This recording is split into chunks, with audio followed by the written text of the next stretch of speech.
অতীতেও দেখেছি দাড়ি ধরে দাড়িওয়ালা মানুষের প্রতি জুলুম নির্যাতন করা, বিগত ফ্যাসিস্ট আমলেও দেখতে পেয়েছি দাড়ির প্রতি আক্রমণ, এখনো দেখতেছি দাড়ির প্রতি আক্রমণ আছে। গত ৩-৪ দিন আগে মানিকগঞ্জের ঘিওরে এক ছাদাবাজ সন্ত্রাসী এক জায়গায় জোর করে কাজ করাইতে গেছে কম্পিউটারের দোকানে। প্রায় কাজ করায়, টাকা দেয় না, কারণ তার ক্ষমতা, এখন তার অনেক জোর, অনেক পাওয়ার।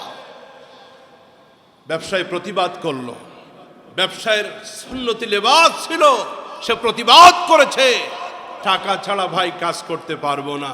ভিডিওতে দেশের কোটি কোটি মানুষ দেখতে পেয়েছে এই সন্ত্রাসী, এই বেয়াদব, ওই সুন্নতি লেবাসওয়ালা দাড়িওয়ালা ব্যবসায়ীর উপরে আক্রমণ করেছে, হামলা করেছে, যতগুলি আঘাত করেছে তার দাড়ির উপরে প্রত্যেক জায়গায় তার দাড়ি ধরে টান দিয়েছে।